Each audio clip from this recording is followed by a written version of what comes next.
Morning guys, hope you're all well. Got a lovely one in the shop now.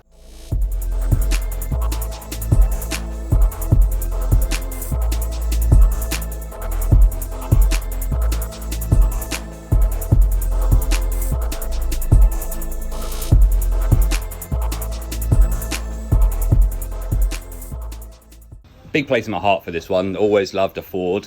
Always liked a Sierra, and obviously you can't get much better than a Ford Sierra Cosworth.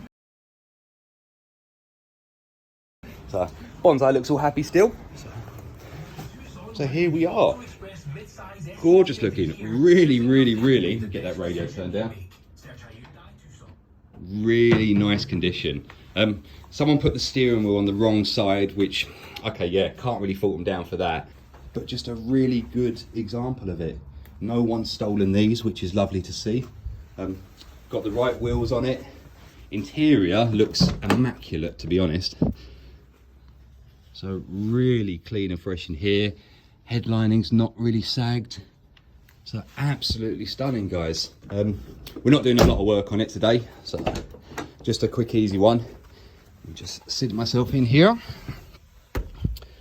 So as you can see, obviously it looks like a bit of a hole and a bit of a mess. So we're going to fix it up, getting a new stereo in here.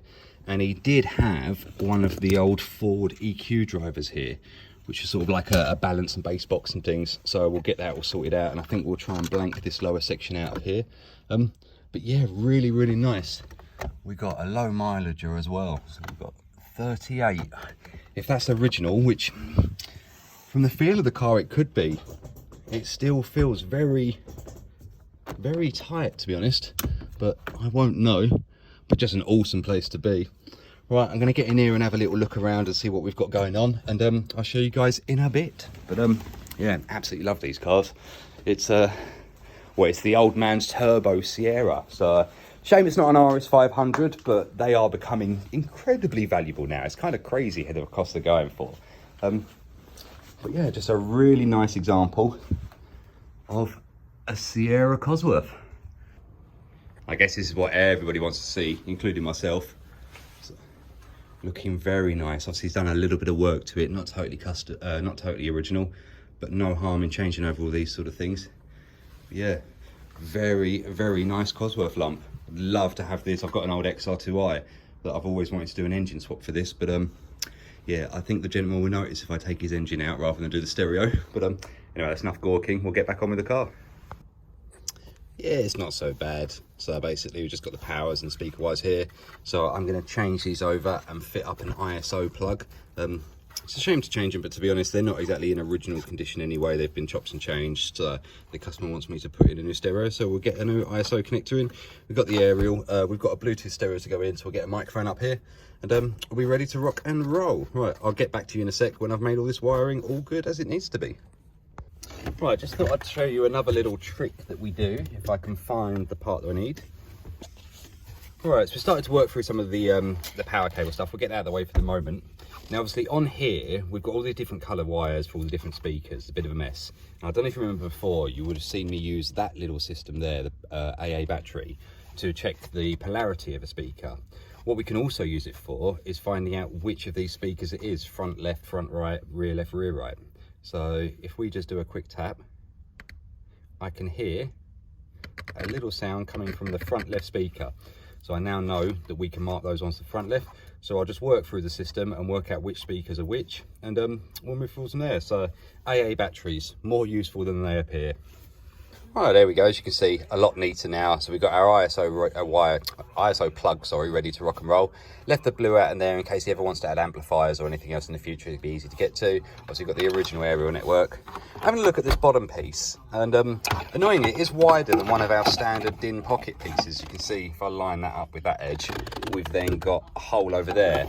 So I could either cut out a plastic bit, but what I'm thinking, essentially, we've got this piece. Now, this piece is custom fit for it. If we fix that up and basically mount this back together again, I think it'd be nicer to have the original blanking piece or the original EQ piece back in position. But I'll get the stereo in, get all that sorted, and then we can address that bottom bit. The only other thing I've got to do for this area will just be get the microphone, which I think we're going to have living up in that corner there. So I'll drop that down, bring that through here. We'll get the Pioneer system in here, get that all ready to rock and roll, and then we'll deal with this bottom section. So Yeah, to be honest, love sitting in here. They even smell like old Fords, and they have a certain aroma about them. It's just a nice place to be. Do love the chairs, really good condition. Like, considering the age of the car, that's the worst bit that I can see, which is very normal. These bits always take a hit in. The door card doesn't move, which is usually a thing that happens. These dashboards, they usually get sunbaked, and they end up with these crack lines that happen here. If you go on any forums, things like that, you'll see people are always moaning about that, just because it's a hard plastic that sits underneath the sun all the time. I guess this one's been in dry storage by the looks of it, so everything is lovely. Right, there we go. I'll turn it down. So we've now got music, sound, CD, radio, Bluetooth. No digit on this, but he's not fussed for that. And yeah, got some little tweeters mounted up here which someone's added, which is okay. And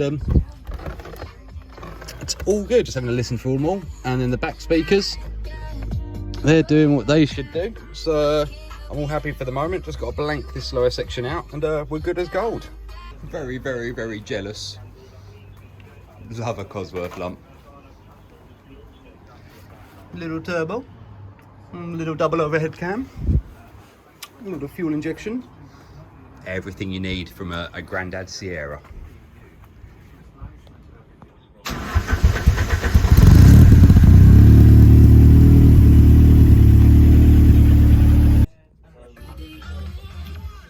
Right, we're all sorted.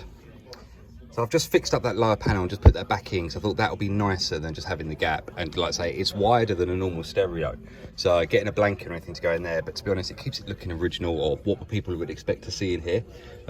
Yeah, it's all doing its thing. So to be honest, love being in this car. Not been on it long, obviously it's just a stereo, run the microphone up. But yeah, just a really, really nice car. Sort of these are my M37, so these were sort of like what the bigger, cooler kids were driving around with, and there's no chance I could afford insurance or anything like that on them. So really, really nice to still see them running around, and yeah, just a lovely place to be. So anyway guys, a nice short video. Sierra Cosworth, maybe one day we'll get an RS500 in here. Yeah, they're very, very desirable now. But anyway guys, thank you very, very much. Obviously give the video a like if you liked it, give us a subscribe. And those who are watching, who can tell me something about this car? Because you would have noticed the colour of the engine and the fact that it's a 4-door, which isn't a common variant. So if you know about these sort of things, you'll know what I mean. But yeah, just a lovely, lovely place to be. And thank you very much, guys. And I'll see you on the next one.